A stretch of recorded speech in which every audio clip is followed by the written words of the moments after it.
Athabascans were nomadic people, and so therefore they weren't packing. They packed as little as they could, and so there wasn't the highest form of art that they had developed was actually probably at the time was quill work, which is beadwork now. And there wasn't really an art form to follow for as far as Athabascan tradition. And so I just started developing my own tradition, and with the prints I always try to tell a story that's related to the Athabascan culture. My story begins, I was born in 1946, and my mom died about 3 or 4 years later, and I was in Tanana, and then I was in the, my mom was sick with TB, and that's when that epidemic was. And so I was sent to Nenana orphanage, and I was there for about 3 years, I believe. And after my brother was born, he came up and joined me at the Nenana orphanage, and then she died a short while after that, and we were sent to the Fairbanks orphanage, and we were there for about, well, I was left Tanana when I was a year old, and so I was adopted when I was 7.5. And the people that adopted us, they were from Southern California, and we moved. After we were adopted, they brought us down there, and that's actually where most of my art career began. And I didn't realize I didn't know my talent until about the 3rd grade, and then I was doing a drawing of a robin, and it turned out really good. And I said, "Wow, I can draw."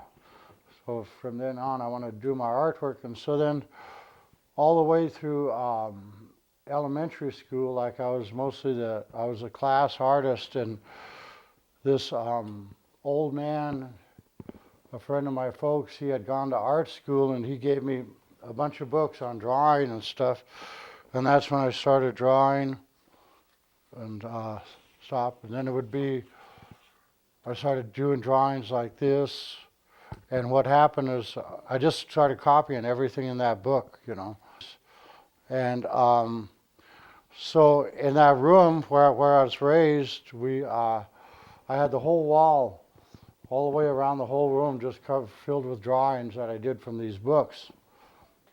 And so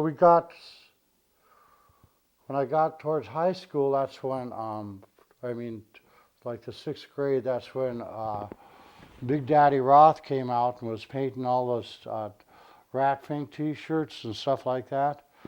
And that's when I started painting t-shirts, and actually I was doing t-shirts. I had my mom buy me a set of embroidery pens, and I'll pay it right back, right?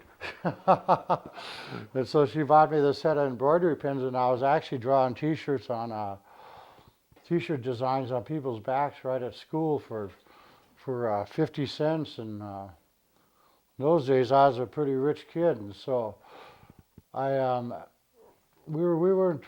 didn't have very much money. We had just enough, and all of my stuff was like from Goodwill. And so as soon as I could start making money, I went and bought my own Levi's and started buying my own clothes. And then I finally got an airbrush, and then I was doing like monster, and that was monster t-shirts too. That'd be like, this would be the airbrushing.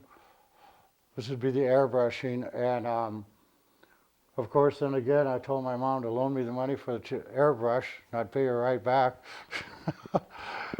And so that was the beginning, was doing the airbrush and doing the being the class artist. This one piece that I'm finishing right now for Bassin Army Hospital is about the most difficult.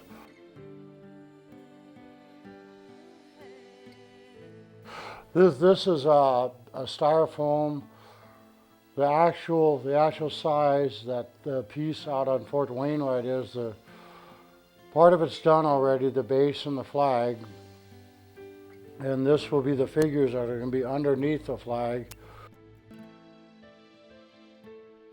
All the Luneman work I've done so far up till now has mostly been 2-dimensional. This is a full the first fully three-dimensional piece out of aluminum. I have no idea what I'm doing, but it'll work out. This is, I had to make this originally to, otherwise to make these aluminum parts such as the foot I just showed you, it would be impossible to do it accurately, but you'd be shooting in the dark, just guessing at what these parts are going to be, and then put them together and see they're all off, So actually, I've done like half of the work here already with the styrofoam, and I really don't know exactly how I'm going to go about it, but I'll figure it out. And I haven't got much time to figure it out, but I'll figure it out.